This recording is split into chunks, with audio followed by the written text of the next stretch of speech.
একজন দেশের প্রধান বিচারপতি এবং এই সরকারের নিয়োগপ্রাপ্ত প্রধান বিচারপতি তাকে কিভাবে অপমানমূলকভাবে ফিজিক্যালি টর্চার করে অন্যায়ভাবে দেশ থেকে তাড়িয়ে দিল, বাধ্য করলো তাকে।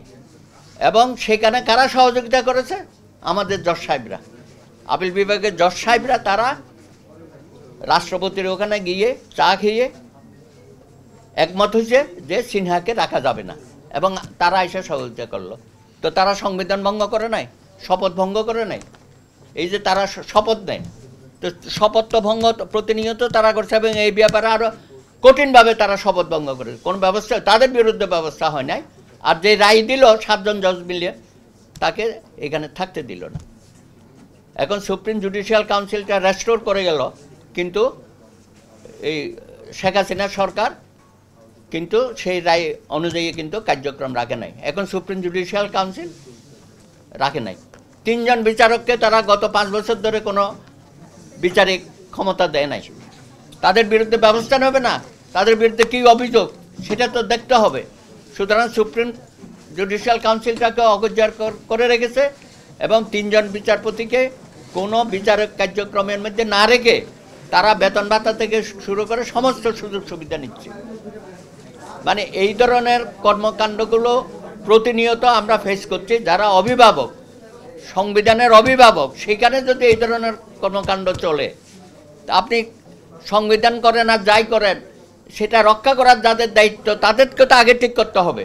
সুতরাং আমরা এখন আশাবাদী হচ্ছে এই জন্যই, বর্তমান যিনি প্রধান বিচারপতি সৈয়দ রিফাত আহমেদ, তার একাডেমিক ক্যারিয়ার থেকে শুরু করে এবং তার অনেস্টি, মেধা সব কিছু মিলিয়ে আমরা মনে করি তিনিও বিচার বিভাগের সংস্কারের ব্যাপারে কিছু বক্তব্য দিয়েছেন, এবং তিনি বলেছেন যে অচিরেই তিনি আমাদের আকাঙ্ক্ষা অনুযায়ী, জনগণের আকাঙ্ক্ষা অনুযায়ী এবং বৈষম্য বিরোধী যে ছাত্র গণ অভ্যুত্থান, তার সাথে ঐক্যমত পোষণ করে আগামী দিনে একটা বিচার ব্যবস্থা, গতিশীল বিচার ব্যবস্থা জাতিকে সামনে তিনি দেবেন, এই কমিটমেন্ট তিনি করেছেন। সুতরাং আজকে সংবিধান সংস্কার কমিশন যেটা হয়েছে এবং যিনি দায়িত্ব নিয়েছেন, তিনি তো সেমিনার করে বলেছেন যে তিনি পুনর্লিখন করবেন। এখন উনি ওখানে বসে সংস্কার করবেন না পুনর্লিখন করবেন, এই একটা কন্ট্রাডিকশন আমাদের মাঝে আসছে। সুতরাং এগুলো পরিষ্কার করতে হবে। এবং কমিশনের সদস্য কারা সেটাও এখনও আমরা জানি না, কোনো গ্যাজেট হয় নাই, আগামীকাল থেকে তাদের কাজ করার কথা।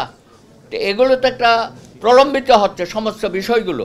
সুতরাং আমরা অন্তত এই সংবিধান কমিশনের কাজটা যাতে দ্রুত হয়, আজকে সেমিনার থেকে আমরা এটা দাবি করতে পারি, এবং কারা সদস্য তাদের তালিকা প্রকাশ করা হোক, এবং খুব দ্রুততম সময়ে তারা বলেছে যে আগামী ডিসেম্বরের মধ্যে তারা এই সংস্কারের প্রস্তাবগুলো দেবে।